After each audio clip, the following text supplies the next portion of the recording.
Bonjour, alors bienvenue dans cette vidéo qui va vous expliquer ce que c'est qu'une variable aléatoire. Donc on est dans le début du chapitre 9 et on va s'intéresser donc à la notion de variable aléatoire. Alors pour commencer, on va prendre un exemple.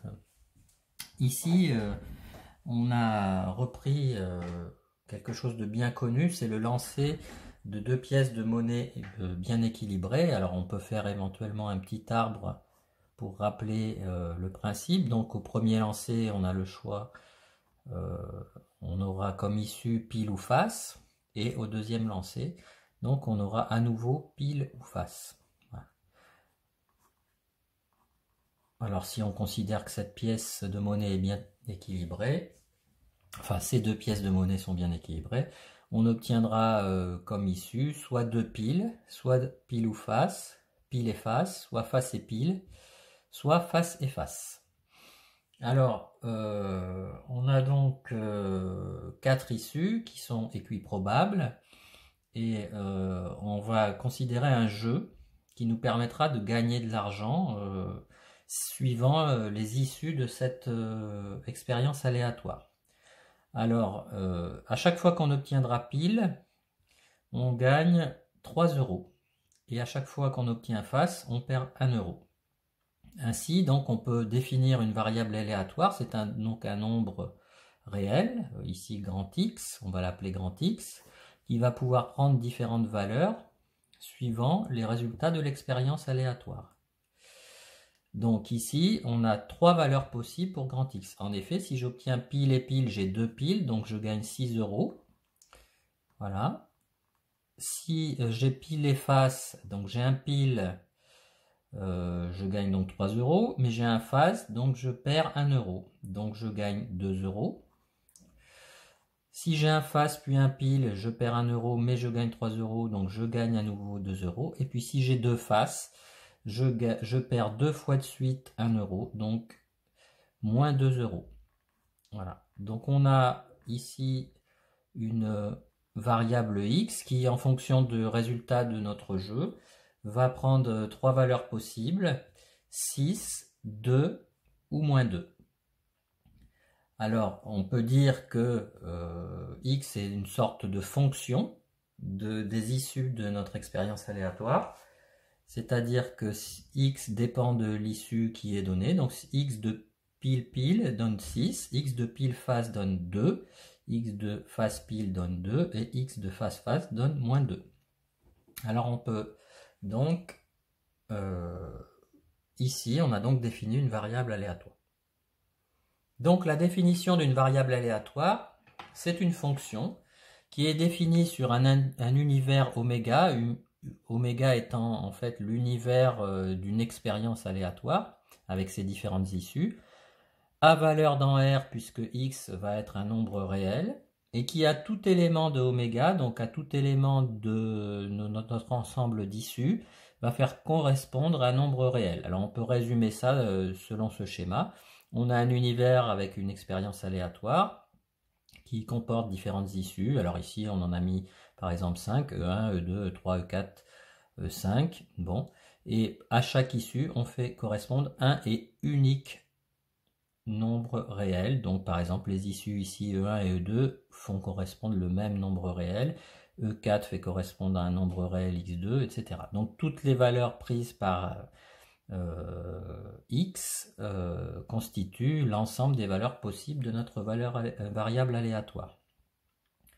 Bien sûr, pour différentes expériences aléatoires ou pour une même expérience aléatoire, on peut définir différentes variables aléatoires possibles.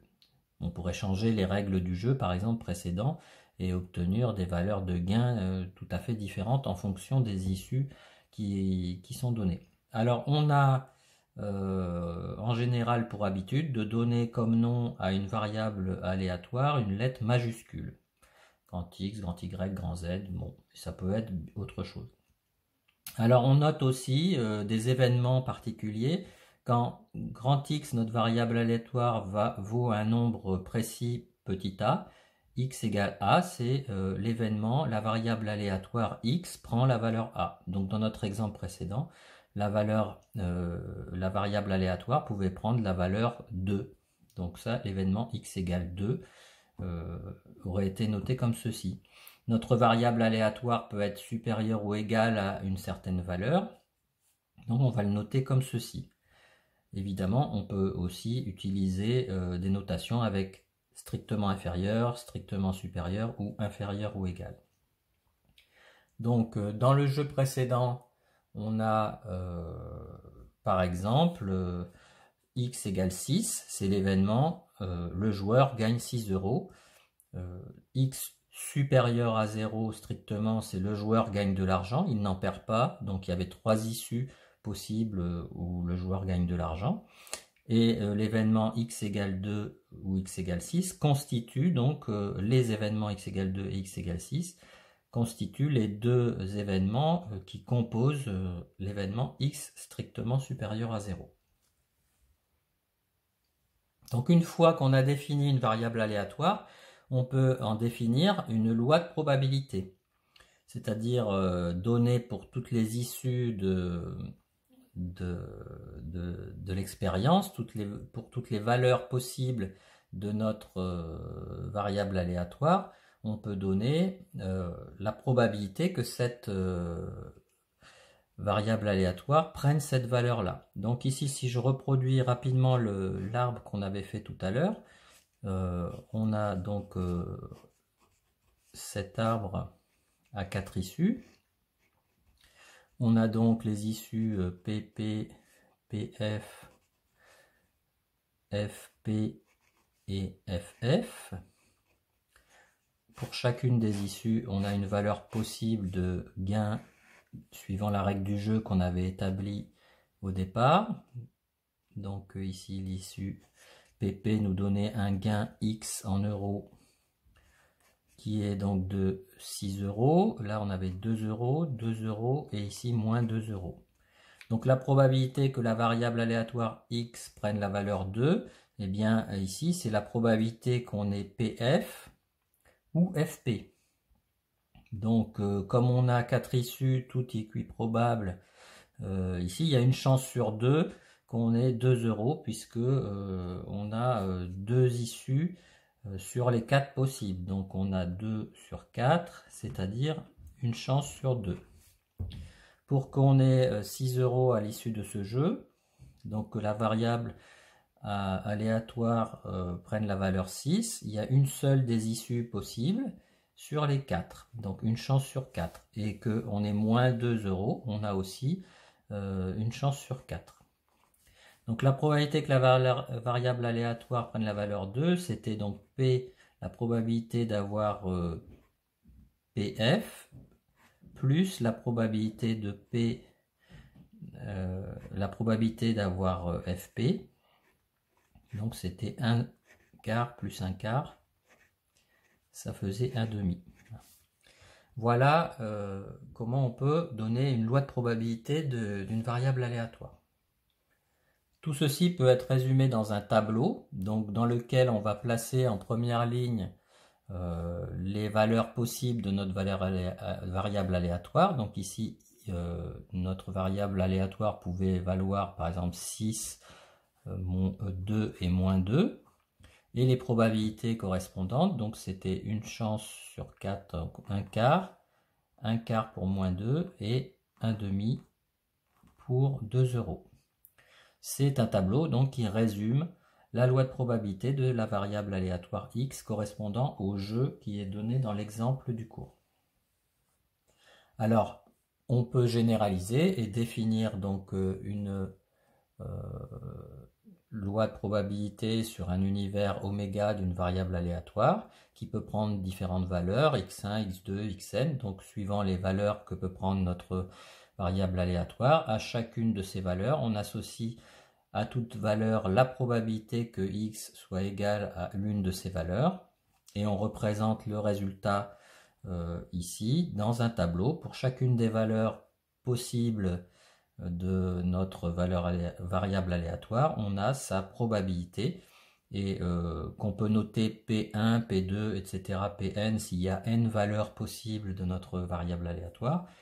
la probabilité PI étant la probabilité que notre variable aléatoire x soit égale à petit xi. Évidemment, comme il s'agit des résultats d'une expérience aléatoire, la somme de toutes les probabilités est égale à 1, obligatoirement. Donc dans notre exemple précédent, on peut vérifier que la somme des probabilités est égale à 1.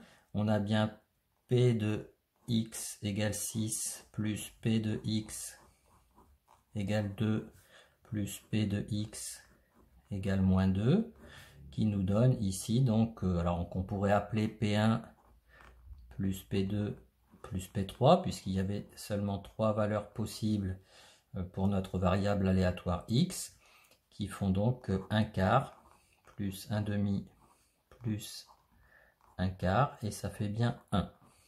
Voilà pour cette partie du cours.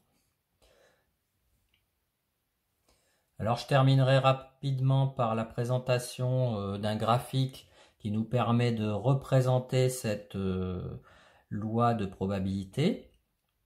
Alors la variable aléatoire ici peut prendre seulement 3 valeurs en abscisse, on les place en abscisse, donc moins 2, 2 et 6. Bon, bien sûr, s'il y en avait plus, on en placerait plus, hein. Et puis donc pour chaque valeur possible de la variable aléatoire, on indique par une barre dont la hauteur correspond à la probabilité que la variable aléatoire grand X, donc grand X ici en abscisse, soit égale à xi, donc les petites valeurs moins 2, 2 et 6. Donc ici on retrouve 0,25, 0,5 et 0,25. Donc c'est un petit diagramme en barre. Voilà. Alors aussi, pour terminer, je peux commenter rapidement la simulation de ce jeu avec le logiciel, avec le langage Python. Donc on peut par exemple simuler le lancer d'une pièce en utilisant la bibliothèque random qui permet de tirer des nombres aléatoirement dans un ordinateur. Donc on importe la bibliothèque random, on définit une fonction qui va lancer deux pièces. La pièce P1 va prendre la valeur randint 0,1, c'est-à-dire en fait un nombre entier qui vaut soit 0 soit 1, choisi au hasard, complètement au hasard. Alors c'est du pseudo aléatoire, hein, ça donne probabilité très très proche de 1,5 d'avoir 0 et très très proche de 1,5 d'avoir 1. La pièce P2 identique, on lance la deuxième pièce. Si la pièce 1 et la pièce 2 sont, si les résultats de P2 et P1 sont égaux à 1, ce qui correspond à 2 piles, notre fonction va renvoyer 6. Sinon, s'il y a 2 faces, notre fonction va renvoyer moins 2. Et puis s'il n'y a ni 2 piles ni 2 faces, eh bien, va renvoyer 2.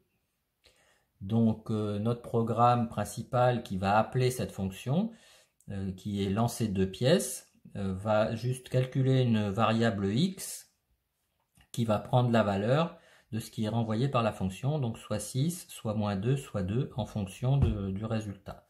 Alors print x, c'est pour afficher le résultat de cette simulation. Bien sûr, on pourrait imaginer de faire une boucle qui va exécuter cette fonction de lancer de pièces un très grand nombre de fois pour constater que les fréquences d'apparition du 6, du moins 2 et du 2 correspondent aux probabilités qui ont été calculées.